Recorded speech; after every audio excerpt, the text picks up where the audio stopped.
Assalamualaikum warahmatullahi wabarakatuh. Selamat datang di pelajaran kompetensi bahasa Inggris. Ya. Nah, kali ini kita akan membahas tentang kata benda. Yang lebih spesifiknya lagi, countable and uncountable noun. Nah, definisi dari kata benda itu adalah sebuah kata yang refers atau mengacu kepada person, seseorang, place, tempat, thing, benda, event, kejadian, ataupun dari bentuk numerasi dan sebagainya disebut suatu kuantitas dan kuantitas dari ataupun dari kualitas suatu hal seperti itu. Nah, ini juga bisa masuk ke dalam kategori countable or uncountable atau bisa dihitung dan juga tidak bisa dihitung. Nah, kata benda yang bisa dihitung memiliki bentuk singular and plural. Artinya, singular itu tunggal dan plural itu jamak. Ya. Sedangkan dari uncountable nouns hanya memiliki bentuk singular saja, yaitu bentuk tunggal. Nah, dalam gramatikal bahasa Inggris, suatu kata yang mengacu kepada tadi seorang, tempat, benda itu disebut dengan nouns atau kata benda. Nah, di dalamnya kita bisa mengklasifikasikan nouns. Apa saja? Yang pertama ada yang disebut dengan nouns yang countable, yang bisa dihitung. Lalu yang kedua ada uncountable, yaitu yang tidak bisa dihitung. Nah, salah satu contoh dari countable nouns itu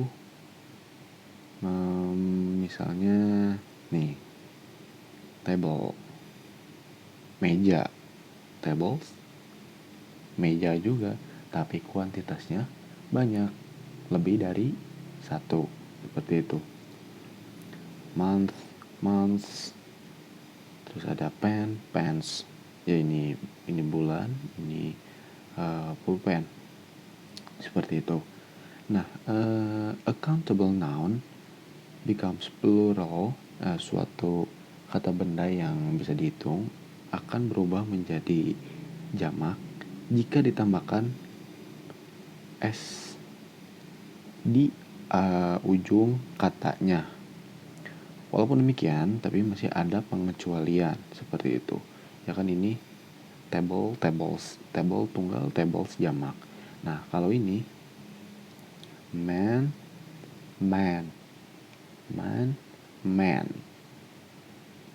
ini yang pertama ini itu tunggal, ini jamak. Child, ini tunggal, children itu jamak. Paham ya? Begitupun dengan ini goose, ini geese. Nah, tadi countable noun paham ya? Sekarang kita lanjut ke uncountable noun. Uncountable noun, kata benda.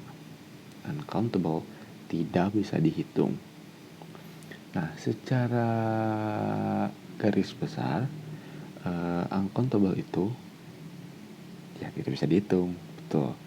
Mereka hanya kumpulan dari kata benda ini hanya memiliki bentuk singular, yaitu bentuk tunggal, dan tidak memiliki bentuk jamak. Dan kalian tidak bisa memaksakan untuk menambahkan s di akhir dari kata tersebut karena memang tidak ada bentuk jamaknya. Misalnya dirt itu debu, itu mungkin dirt, itu tidak ada ya. Lalu rice, nasi, information. Lalu yang terakhir ada, ini contohnya, sebab aslinya masih banyak, hair atau rambut. Nah, beberapa dari kata benda yang tidak bisa dihitung ini adalah kata benda yang abstrak atau tidak berwujud, tapi ada tapi tidak berwujud. Misalnya advice, saran dan juga knowledge, pengetahuan. Tapi bisa dirasakan kan, tapi tidak berwujud. Seperti itu. Nah, contohnya untuk yang pertama, her jewelry is designed by a well-known celebrity. Nah, perhiasannya desain oleh seorang selebriti yang terkenal. Ininya apa? Kata bendanya yang mana? Ya ini, jewelry. Nah, yang kedua ada I need some advice, so I went to see the counselor. Advice ini adalah kata benda yang tidak bisa dihitung, seperti itu. Some nouns can be countable or uncountable depending on the context or situation. Beberapa kata benda bisa dikategorikan menjadi countable ataupun uncountable, tergantung dari konteks dan situasinya. Nah, yang pertama ini, we'll have 2 coffees. Mengapa ini masuknya ke countable? Karena dia lagi order atau memesan, biasanya di cafe gitu. What would you like to drink? Ya, kalian nanti misalnya kalian memesan ya, well, we'll have 2 coffees. Ya kita mau pesan 2 kopi. Karena kalian datangnya berdua atau kalian sendiri tapi minum 2 kopi. Enggak apa-apa. Nah, yang kedua, I don't like coffee. Itu dia cuma lagi ngobrol aja.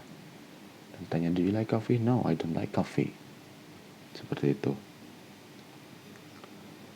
Nah, dalam ketatabahasaannya kita tidak bisa jadi maksudnya artikel sini selalu berkaitan dengan yang namanya noun. Ya, selalu. Mengapa? Karena setiap dari kata benda itu selalu preceded, selalu diawali oleh artikel. Apa itu artikel? Ya, artikel itu ada 2. Yang pertama ada indefinite dan yang kedua ada definite. Yang indefinite itu ada sama an, and an. Yang definite itu ada the. Nah, kita akan bahas yang indefinite first. When the countable noun is mentioned for the first time, saat kata benda yang bisa dihitung ini diucapkan untuk pertama kalinya, kita bisa menggunakan indefinite article untuk kata yang diawali dengan kalau misalnya itu untuk sebuah kata yang diawali dengan suara yang konsonan. Tahu kan bedanya vokal dan konsonan seperti itu? Kalau vokal A, I, U, I, O. Kalau vokal kalau konsonan ya selain itu B, C, D, F, G seperti itu. Nah, kalau misalnya an itu untuk kata yang diawali dengan vowel A, U, E, O. Yang konsonan B, C, D seperti itu. Tapi suaranya ya bukan dari tulisannya, tapi dari suaranya. Seperti itu. Nah, I saw a cat yesterday. Seperti itu. Oh iya ya. However, when a countable noun is mentioned for the second time, untuk yang kedua kalinya ini biasanya diawali oleh the, seperti itu. Nanti akan dijelaskan lebih lanjut. Nah, the cat was gray and black stripes, seperti itu. Nah, contohnya ada di sini nih. The girl was wearing tadi seharusnya itu untuk yang bersuara konsonan. Ini A dengan C, a cat. Tapi mengapa a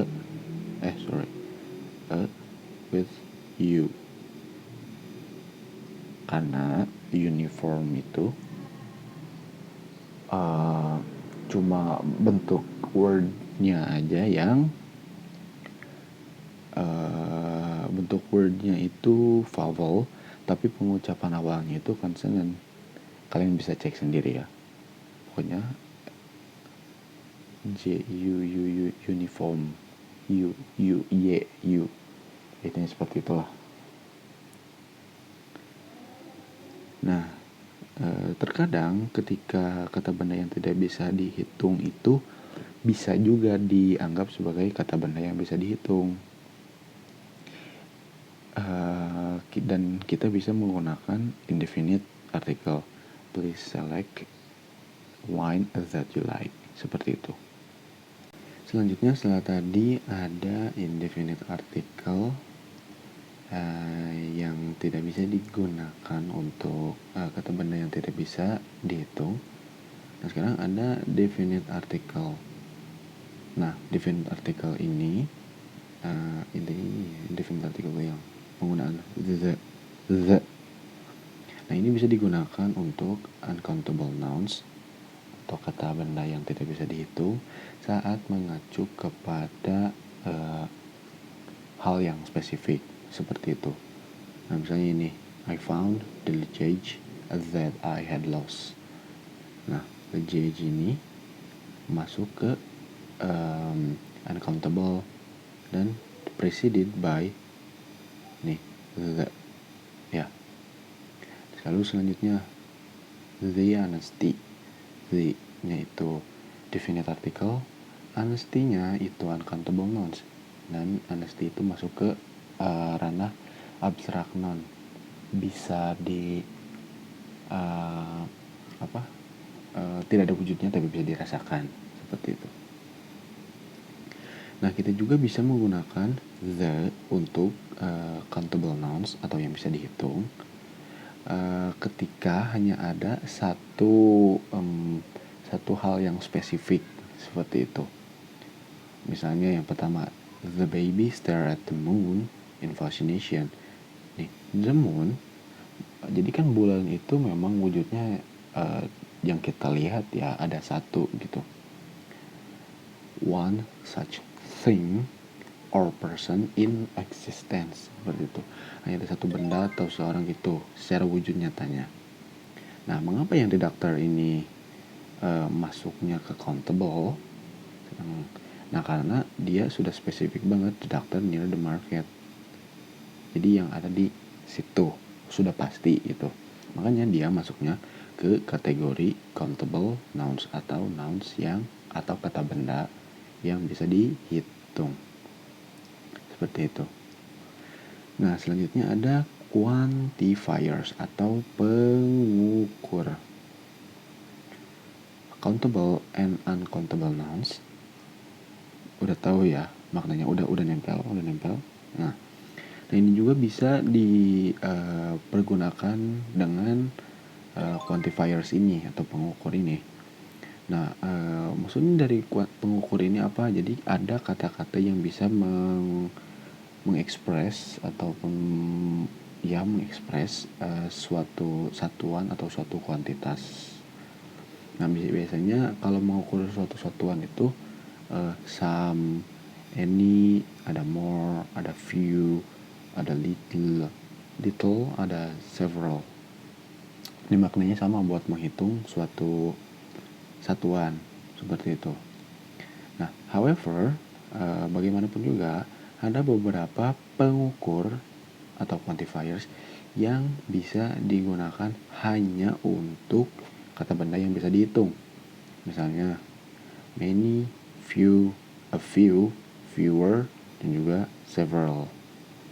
Nah, the citizens, masyarakat came to the meeting, datang ke pertemuan with many suggestions, dengan banyak sekali saran on how to improve the neighborhood, tentang bagaimana cara meningkatkan taraf kemasyarakatannya seperti itu. Nah, many di sini digunakan untuk preceded, untuk modify dari countable noun-nya itu suggestion. Nah, jadi ini kalimatnya sudah lengkap, many suggestion. Untuk countable ditambah quantifiersnya itu mean dan suggestion, seperti itu. Nah, yang kedua ada fewer tourists visited that area as it was known to be unsafe. Fewer itu lebih sedikit turis ya, wisatawan seperti itu mengunjungi area yang sebagaimana kita tahu area itu tidak aman, jadi dikunjunginya oleh sedikit orang. Maknanya seperti itu. Nah, selanjutnya some other quantifiers can be used with only uncountable nouns. Beberapa kata pengukur hanya bisa digunakan untuk uncountable nouns atau kata benda yang tidak bisa dihitung. Misalnya much, little, a little bit of, dan juga some. Nah, would you like some tea? Lalu there's a very little dessert left. Dessert di sini bukan berarti gurun ya, tapi makanan penutup. Seperti itu. Nah, some digunakan untuk uncountable dan tea adalah uncountable nouns karena tidak bisa dihitung kuantitasnya. Seperti itu. Nah, some quantifiers, beberapa kata yang pengukur ini bisa digunakan untuk keduanya, baik itu countable ataupun uncountable noun. Nah, uncountable nouns. Sorry. Misalnya all, some, any, lots of, plenty of, dan terakhir ada enough. Contohnya, he has enough courage to face the bullies. Ini masuknya ke kalimat uncountables. Begitu. Karena courage, keberanian. Seperti itu. Nah, yang kedua, we have some plates for the party tonight. Tracy will bring more. Nah, some ditambah plates, yaitu piring, dan ya wujudnya ada. Jadi dia kuantitasnya nyata gitu, makanya dia dikategorikan sebagai countable nouns, yaitu kata benda yang bisa dihitung. Seperti itu. Selanjutnya ada subject verb agreement. Nah, di countable nouns ini bisa sebagaimana yang tadi kita sudah pelajari di awal. Di countable nouns juga kan ada yang tunggal, ada juga yang jamak. Our neighbor and also our neighbors. Our neighbor is, our neighbors are. Itu untuk membedakannya. Artinya sama, cuma kuantitas dan ruang lingkupnya lebih banyak, seperti itu. Nah, however, bagaimanapun juga uncountable nouns, kata benda yang tidak bisa dihitung, are consider singular, di bentuknya itu tunggal dan mungkin hanya memiliki bentuk tunggal saja. Nah, misalnya kayak luggage, furniture, dan juga jewelry. Luggage itu tadi barang-barang, furniture ya ini kayak sofa yang kayak gitu, furniture atau alat yang gitu, dan juga perhiasan adalah uncountable nouns dan juga hanya memiliki kata kerja yang sifat tunggal. The furniture in this house needs to be replaced. My luggage has been checked in. Nah, namun di uncountables juga yang ada katanya memiliki akhiran s itu bukan berarti dia jamak, tapi memang katanya seperti itu. Nih, misalnya yang pertama ada news, bukan berarti kata yang awalnya itu new, bukan berarti new, karena new itu baru, sedangkan news itu kan berita. Jadi beda ranah, karena memang padanan katanya memang sudah seperti itu. Begitupun dengan mathematics. Paham ya? Nah, seperti itu. Nah, yang terakhir ada all uncountable nouns yang berkaitan dengan pakaian, itu masuknya ke plural atau jamak. Ini dikhususkan gitu. Nah, ini tidak bisa dibentuk tunggalkan ataupun dengan angka seperti itu. Nah, kita tidak bisa mengucapkan misalnya a shorts or two shorts.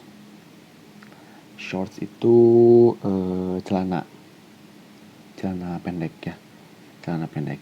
Nah, jadi tidak bisa dalam bentuk single ataupun dalam bentuk angka seperti itu. Maksudnya dalam bentuk angka kayak gitu, two shorts, ataupun yang lain 3 shorts, 4 shorts kayak gitu.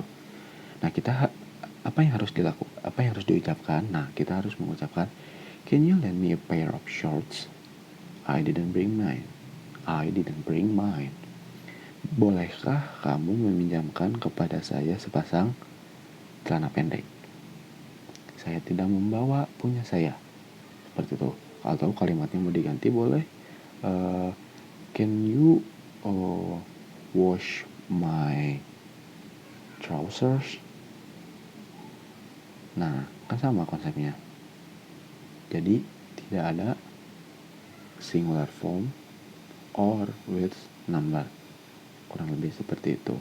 Oh, ternyata sudah selesai. Nah, mungkin untuk materi sampai sini saja. And then jika ada di antara kalian yang masih belum mengerti, itu boleh ditanyakan sekarang juga di grup. Sekarang banget sekarang.